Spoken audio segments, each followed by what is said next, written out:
നമസ്കാരം. കുട്ടികൾക്ക് പ്രകൃതി നൽകിയ ഏറ്റവും ഉത്തമമായ പോഷകാഹാരം ഒന്നുണ്ടെങ്കിൽ അത് മുലപ്പാലാണ്.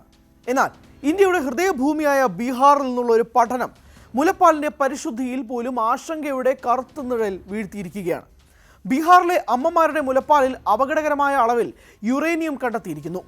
ഈ കണ്ടെത്തൽ അത്യന്തം ദുർബലമായ ശിശുക്കളുടെ ആരോഗ്യത്തിന് ഗുരുതരമായ വെല്ലുവിളിയാണ് ഉയർത്തുന്നത്. പട്നയിലെ മഹാവീർ ക്യാൻസർ ഇൻസ്റ്റിറ്റ്യൂട്ടിലെയും ന്യൂഡൽഹി എയിംസിലെയും വിദഗ്ധർ നടത്തിയ ഈ പഠനം പരിസ്ഥിതി മലിനീകരണം മനുഷ്യന്റെ ആരോഗ്യത്തിൽ, പ്രത്യേകിച്ചും ഏറ്റവും അടിസ്ഥാനപരമായ തലത്തിൽ പോലും എങ്ങനെ പ്രതിഫലിക്കുന്നു എന്നതിൻ്റെ ഭീതിതമായ ഓർമ്മപ്പെടുത്തൽ കൂടിയാണ്. ഈ നിർണായകമായ കണ്ടെത്തലിൻ്റെ പശ്ചാത്തലം അത് ശിശുക്കളുടെ ആരോഗ്യത്തെ എങ്ങനെ ബാധിക്കുന്നു, യുറേനിയം എങ്ങനെയാണ് ഭക്ഷ്യശൃംഖലയിലേക്ക് കടന്നുകൂടിയത്, ഈ വിഷയത്തെ എങ്ങനെ സമീപിക്കണം എന്നീ കാര്യങ്ങളാണ് വിശദമായി നമ്മൾ പരിശോധിക്കാൻ പോകുന്നത്. പട്നയിലെ ഡോക്ടർ അരുൺ കുമാർ, പ്രൊഫസർ അശോക് ഘോഷ് എന്നിവരും ഡൽഹി എയിംസിലെ ഡോക്ടർ അശോക് ശർമ്മയുടെ നേതൃത്വത്തിലുള്ള സംഘവുമാണ് ഈ പഠനത്തിന് പിന്നിൽ പ്രവർത്തിച്ചത്. 2021 ഒക്ടോബർ മുതൽ 2024 ജൂലൈ വരെ ഭോജ്പൂർ, സമസ്തിപൂർ, ബെഗുസാറായ്, ഖഗാരിയ, കതിഹാർ, നളന്ദ തുടങ്ങി 6 ജില്ലകളിലെ 40 മുലയൂട്ടുന്ന അമ്മമാരുടെ സാമ്പിളുകളാണ് വിശകലനത്തിനായി എടുത്തത്. 17നും 35നും ഇടയിൽ പ്രായമുള്ള അമ്മമാരുടെ മുലപ്പാൽ പരിശോധിച്ചപ്പോൾ എല്ലാ സാമ്പിളുകളിലും യുറേനിയം സാന്നിധ്യം കണ്ടെത്തുകയുണ്ടായി. ഇതിൻ്റെ സാന്ദ്രത 0 മുതൽ 5.25 മില്ലിഗ്രാം പെർ ലിറ്റർ വരെ രേഖപ്പെടുത്തി. ഇതിൽ തന്നെ കതിഹാറിലെ സാമ്പിളുകളിലാണ് ഏറ്റവും ഉയർന്ന യുറേനിയം സാന്ദ്രത കണ്ടെത്തിയത്. എന്നാൽ ശരാശരി മലിനീകരണം ഏറ്റവും കൂടുതൽ കാണിച്ചത് ഖഗാരിയ ജില്ലയിലും കൂടിയാണ്. പഠനത്തിൻ്റെ പ്രധാന കണ്ടെത്തലുകളിൽ ഒന്ന് ഈ യുറേനിയം സമ്പർക്കം മൂലം 70% ശിശുക്കളിലും ക്യാൻസർ ഇതരാരോഗ്യ അപകട സാധ്യതകൾ നിലനിൽക്കുന്നു എന്നത് തന്നെയാണ്. യുറേനിയത്തിൻ്റെ ഉയർന്ന അളവ് മുലപ്പാലിലൂടെ ശിശുവിലേക്ക് എത്തുന്നുവെന്ന ഭീതിതമായ സത്യമാണ് ഇത് തുറന്നു കാട്ടുന്നത്. യുറേനിയം ഒരു ഭാരമേറിയ ലോഹവും കൂടിയാണ്. കൂടാതെ ദുർബലമായ റേഡിയോ ആക്റ്റീവ് സ്വഭാവവും കൂടിയുണ്ട്. മുതിർന്നവരെ അപേക്ഷിച്ച് ശിശുക്കൾക്ക് അതിൻ്റെ വിഷാംശം കൂടുതൽ അപകടകരമാണ്.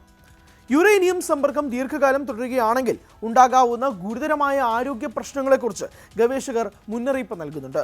യുറേനിയം പ്രധാനമായും വൃക്കകളെയാണ് ബാധിക്കുന്നത്. വളർച്ചയുടെ നിർണായക ഘട്ടത്തിലുള്ള ശിശുക്കളുടെ വൃക്കകളുടെ വികസനത്തെ ഇത് പ്രതികൂലമായി ബാധിക്കുകയും ദീർഘകാല വൃക്കരോഗങ്ങൾക്ക് കാരണമാവുകയും ചെയ്യാം. ഗവേഷകരുടെ അഭിപ്രായത്തിൽ യുറേനിയം സമ്പർക്കം നാഡീവ്യവസ്ഥയുടെ വികാസത്തെ തടസ്സപ്പെടുത്തിയേക്കാം. ഇത് IQ കുറവ്, ബൗദ്ധിക വികസനത്തിലുള്ള കുറവ്, നാഡീ വികസന വൈകല്യങ്ങൾ എന്നിവയ്ക്ക് വഴിയും വെച്ചേക്കാം. ഭ്രൂണാവസ്ഥയിലും ആദ്യ ബാല്യത്തിലുമുള്ള മസ്തിഷ്ക വളർച്ചയ്ക്ക് ആവശ്യമായ പോഷകങ്ങളുടെ സ്വാംശീകരണത്തെ ഇത് തടസ്സപ്പെടുത്താൻ സാധ്യതയുണ്ട്. ഭക്ഷ്യശൃംഖലയിൽ യുറേനിയം എത്തുന്നത് ക്യാൻസർ ഉൾപ്പെടെയുള്ള ഗുരുതരമായ രോഗങ്ങൾക്കും വളർച്ചാ പ്രശ്നങ്ങൾക്കും കാരണമായേക്കാമെന്ന് ഡോക്ടർ ശർമ്മ ചൂണ്ടിക്കാട്ടി. യുറേനിയത്തിൻ്റെ റേഡിയോ ആക്റ്റീവ് സ്വഭാവം കോശങ്ങളിൽ മ്യൂട്ടേഷനുകൾ ഉണ്ടാക്കാനുള്ള സാധ്യതയും വർദ്ധിപ്പിക്കുന്നുണ്ട്. മാതാവിൻ്റെ ശരീരത്തിൽ യുറേനിയം എത്താതെ മുലപ്പാലിൽ അത് കണ്ടെത്താൻ കഴിയില്ല. യുറേനിയത്തിൻ്റെ ഉറവിടം ഇന്നും വ്യക്തമല്ലെങ്കിലും ഗവേഷകരുടെ പ്രാഥമിക നിഗമനം അത് ഭൂഗർഭജലത്തിൽ നിന്നാണ് എന്നതാണ്.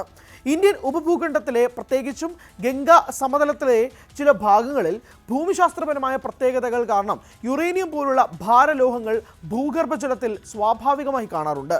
മുൻപ് ജലത്തിൽ മാത്രം കണ്ടെത്തിയിരുന്ന യുറേനിയം ഇപ്പോൾ മുലപ്പാലിലും കണ്ടെത്താനായത് ഈ ലോഹം ജലത്തിലൂടെ ഭക്ഷ്യശൃംഖലയിലേക്ക് പ്രവേശിച്ചു എന്നതിൻ്റെ വ്യക്തമായ സൂചനയും കൂടിയാണ്. യുറേനിയം അടങ്ങിയ വെള്ളം കാർഷിക വിളകൾ നനയ്ക്കുന്നതിനോ പാചകത്തിനോ നേരിട്ട് കുടിക്കാനോ ഉപയോഗിക്കുമ്പോൾ അത് മനുഷ്യ ശരീരത്തിൽ എത്തുന്നുണ്ട്. തുടർന്ന് മാതാവിൻ്റെ ശരീരത്തിൽ അടിഞ്ഞുകൂടുന്ന ഈ ലോഹം മുലപ്പാലിലൂടെ ശിശുവിൻ്റെ ശരീരത്തിലേക്ക് കൈമാറ്റം ചെയ്യപ്പെടുന്നു. ഈ മലിനീകരണത്തിൻ്റെ കൃത്യമായ ഉറവിടം കണ്ടെത്താനുള്ള ശ്രമത്തിലാണ് ജിയോളജിക്കൽ സർവേ ഓഫ് ഇന്ത്യ ഉൾപ്പെടെയുള്ള ഏജൻസികൾ നിലവിൽ നിൽക്കുന്നത്. യുറേനിയം കണ്ടെത്തിയെന്ന വാർത്ത ആശങ്കയുണർത്തുമ്പോൾ മുലയൂട്ടുന്ന അമ്മമാരും കുടുംബങ്ങളും ഏറ്റവും കൂടുതൽ ചോദിക്കുന്ന ചോദ്യം മുലയൂട്ടൽ നിർത്തേണ്ടതുണ്ടോ എന്നതാണ്. ഇതുമായി ബന്ധപ്പെട്ട് ഡൽഹി എയിംസിലെ ഡോക്ടർ അശോക് ശർമ്മയുടെ മറുപടി ആശ്വാസകരവും അതേസമയം ജാഗ്രത നൽകുന്നത് കൂടിയാണ് കേട്ടോ. ക്ലിനിക്കലി നിർദ്ദേശിക്കപ്പെട്ടിട്ടില്ലാത്ത സാഹചര്യങ്ങൾ മുലയൂട്ടൽ നിർത്തേണ്ടതില്ല. ശിശുക്കൾക്ക് പോഷകത്തിനുള്ള ഏറ്റവും ഗുണകരമായ ഉറവിടം അതുതന്നെയാണ്. ഇവിടെ നാം മനസ്സിലാക്കേണ്ട ഒരു വസ്തുത, മുലപ്പാലിലൂടെ യുറേനിയം സമ്പർക്കം ഉണ്ടാക്കുന്നുണ്ടെങ്കിലും മുലപ്പാലിലെ പ്രതിരോധശേഷി നൽകുന്ന ഘടകങ്ങളും മറ്റ് പോഷക മൂല്യങ്ങളും ശിശുക്കളുടെ അതിജീവനത്തിനും ആരോഗ്യകരമായ വളർച്ചയ്ക്കും ഒഴിച്ചുകൂടാനാവാത്തതും കൂടിയാണ്. അതുകൊണ്ട് ഒരു ഡോക്ടറുടെ വ്യക്തമായ നിർദ്ദേശമില്ലാതെ മുലയൂട്ടൽ നിർത്തുന്നത് കൂടുതൽ അപകടകരമായേക്കാവുന്ന സാധ്യതയും കൂടിയുണ്ട്. ബീഹാറിലെ ഈ കണ്ടെത്തൽ ഒരു പ്രാദേശിക പ്രശ്നമായി തള്ളിക്കളയാതെ രാജ്യത്തിൻ്റെ ആരോഗ്യ നയരൂപീകരണത്തിൽ അടിയന്തരമായി ശ്രദ്ധിക്കേണ്ട ഒരു വിഷയവും കൂടിയാണ്. ഇതിനായി യുറേനിയം എങ്ങനെയാണ് ഭൂഗർഭജലത്തിലേക്ക് എത്തുന്നത് എന്നതിനെക്കുറിച്ച് വിശദമായ ഭൗമശാസ്ത്രപരവും പാരിസ്ഥിതിക പഠനവും നടത്തേണ്ടതുണ്ട്. കൂടാതെ മലിനീകരണം കൂടുതലുള്ള പ്രദേശങ്ങളിലെ കുടിവെള്ള സ്രോതസ്സുകളിൽ റിവേഴ്സ് ഓസ്മോസിസ് പോലുള്ള യുറേനിയം നീക്കം ചെയ്യാൻ കഴിയുന്ന ഫിൽട്രേഷൻ സാങ്കേതിക വിദ്യകൾ ഉടൻ നടപ്പിലാക്കണം. സുരക്ഷിതമായ ജലത്തിന്റെ ഉപയോഗത്തെക്കുറിച്ച് ഗർഭിണികളെയും മുലയൂട്ടുന്ന അമ്മമാരെയും ബോധവൽക്കരിക്കുന്നത് ഈ വിഷയത്തിൽ നിർണായകവുമാണ്. ഇതിനു പുറമെ മറ്റ് സംസ്ഥാനങ്ങളിലെയും അമ്മമാരുടെയും ശിശുക്കളുടെയും ആരോഗ്യത്തിൽ യുറേനിയം സമ്പർക്കം എന്ത് സ്വാധീനം ചെലുത്തുന്നു എന്ന് കണ്ടെത്താൻ തുടർ പഠനങ്ങൾ വിപുലീകരിക്കുകയും വേണം.